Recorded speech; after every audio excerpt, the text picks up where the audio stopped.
page 1 of the paper reads, a death sentence for Al-Kamouni, the criminal accused of killing 7 citizens in front of Naga Hamadi church.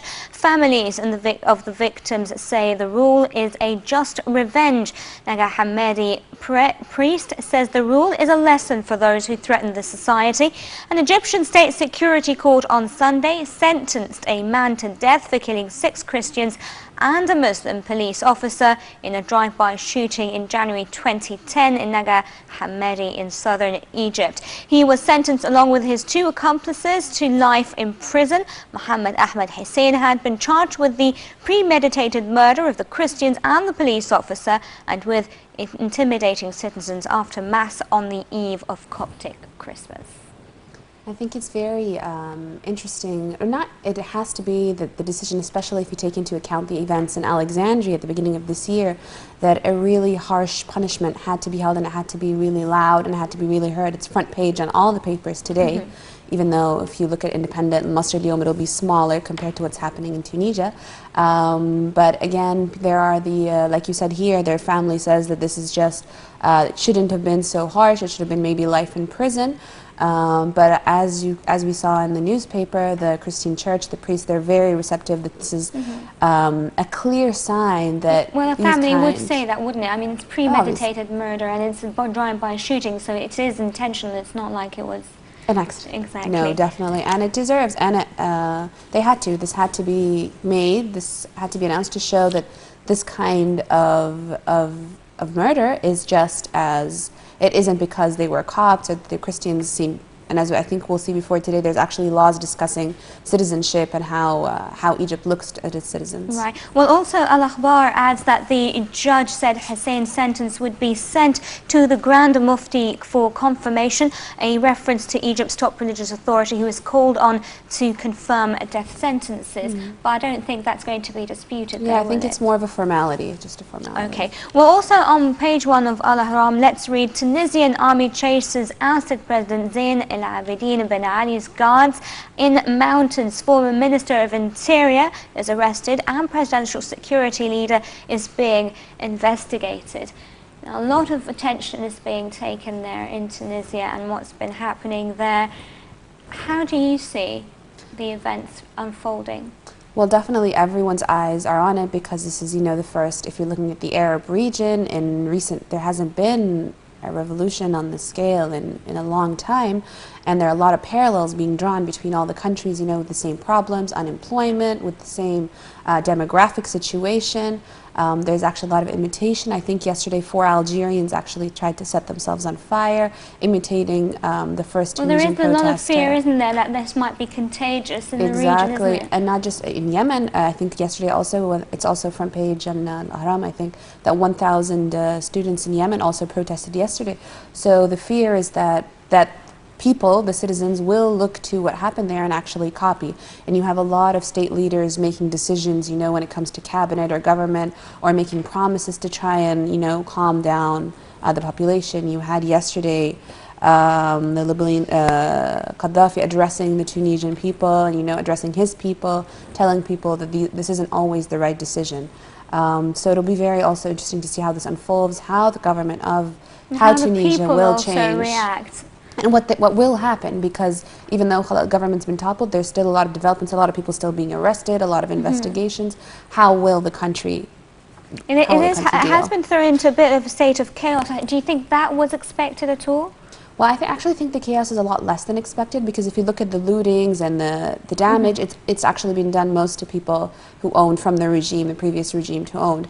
But again, the countries, if you look at their population, much smaller scale, so the chaos would be much less than it would be if it was in a country with a much bigger population. Right.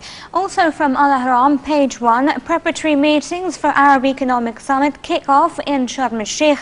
Arab foreign ministers meet for a consultation review of the latest developments in Tunisia.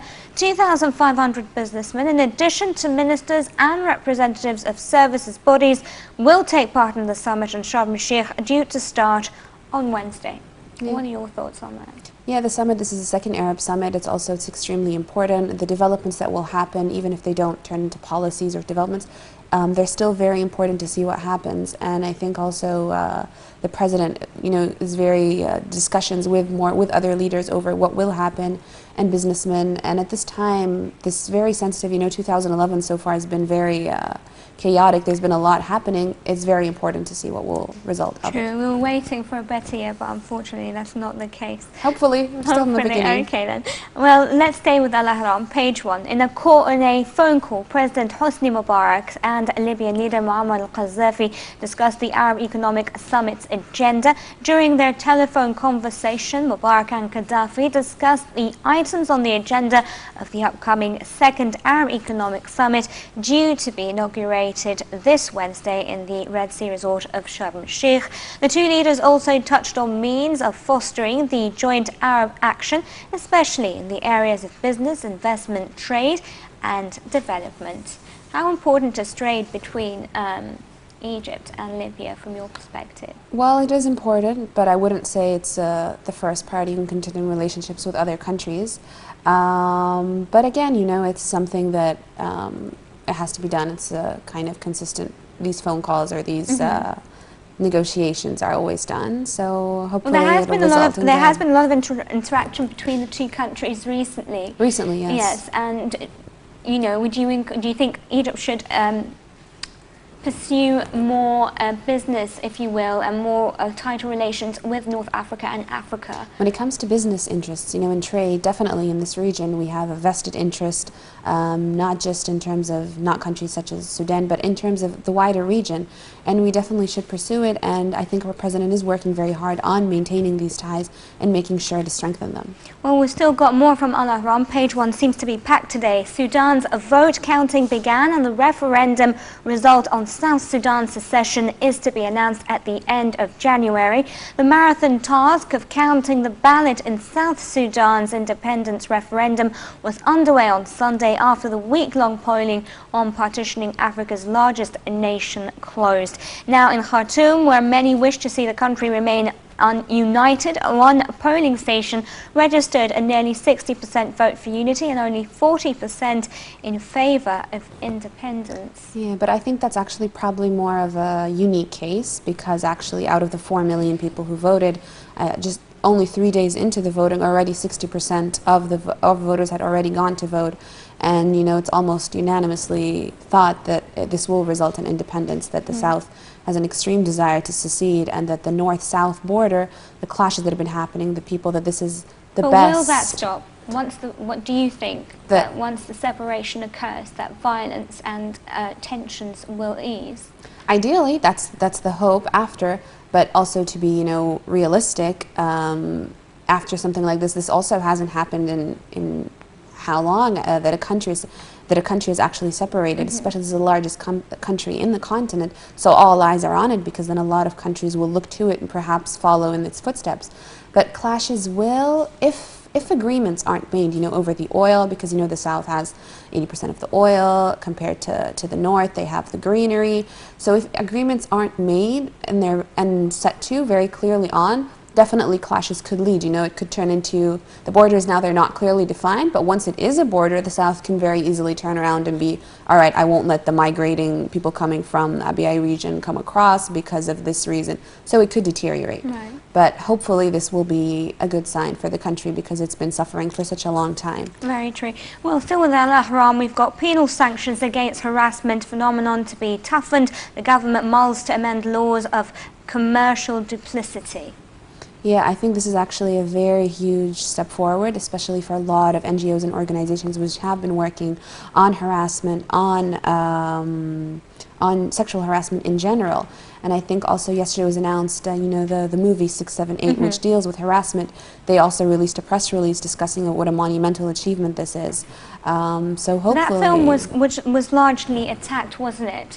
But in fact, a lot of people are saying that it is a reflection. The thing is, I always feel, it's a movie, you're reflecting society. This is what happens in society.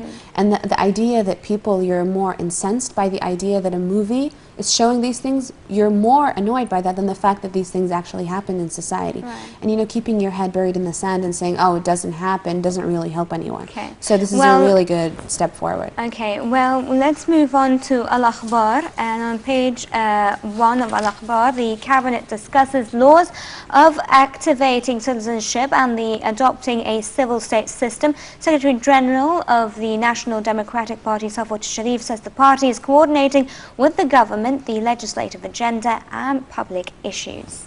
Yeah, I think this is also very interesting because, you know, yesterday was also the opposition meeting was the launch of the shadow parliament. And it's very interesting that I don't think really anyone's really mentioned it today. A huge meeting yesterday was discussion of what the new parliament, the shadow parliament, what they want to do, even though it has no real basis. But one of the main topics they discussed was this citizenship. So I think it's a very interesting parallel that, you know, all these 50 opposition leaders and independent MPs who went up and said, this is what we want to do, that in parallel the real government is discussing and saying that this is what we want to do.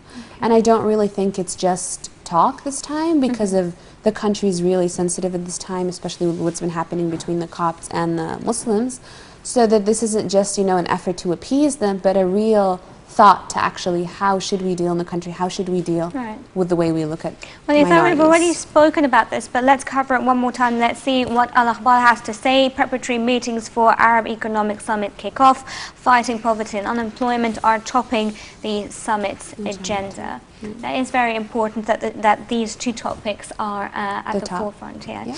And of course, lastly, from Al-Akhbar first page, Libya releases 52 Egyptian fishermen who had entered its territorial waters illegally. The statement was made by Ambassador Mohammed Abdel Hakam, the Assistant Foreign Minister for Consulatory Affairs. He added that Egypt's efforts to release the fishermen had given fruit. Yeah. I think this has been only going on for a couple of days, but it was resolved quickly and easily. So. Okay, so let's move on to Al-Masri Al-Yawm, and the newspaper reads also on the third page, Hamas says Cairo warns of an Israeli attack over Gaza, warnings of a comprehensive war. Israeli rabbis call for setting up genocide camps for the Palestinians. New project of building 1,400 settlement units in Jerusalem.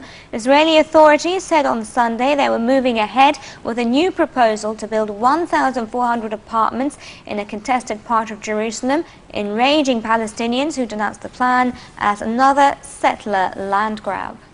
Well, first of all, the wording, you know, and you feel that, you think you said the rabbis call for setting up genocide camps for the Palestinians. I think that's probably, that was very odd. I'm sure maybe that's just, someone wrote something wrong there. Oh, okay. But again, you know, this is nothing new. It's been going on for years. It's always new settlements are being built compared, even though the UN or the Palestinians have been denouncing it. But I think at this time, you know, Israel also has a lot to worry about when it's looking also towards Lebanon, what's been happening there, you know, Hezbollah, there's who will take over. If they do take over, there's very much a possibility that they will look towards Israel. Israel will launch a preemptive attack. So at this time, I think there's a lot going on in the region.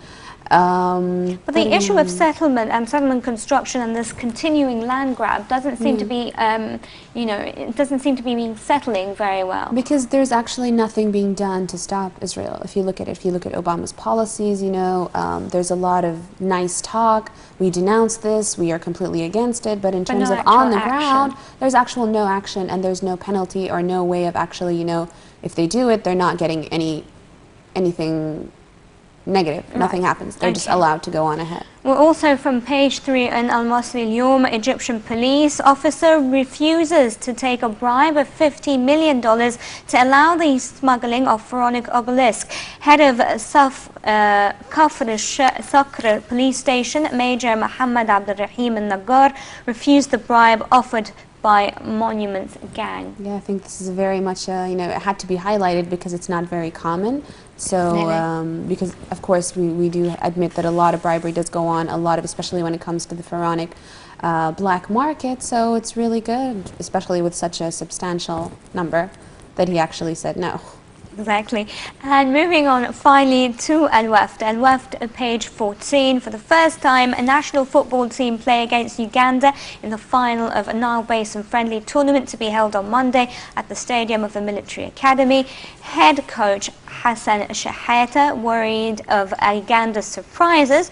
DR Congo seek an honourable title against Kenya when they play on for the third place. Hopefully we'll win. Okay, so you're not a big sports fan, but thank you very much, Ethar El-Katatney, journalist at Egypt Today. Thank you very much for your time.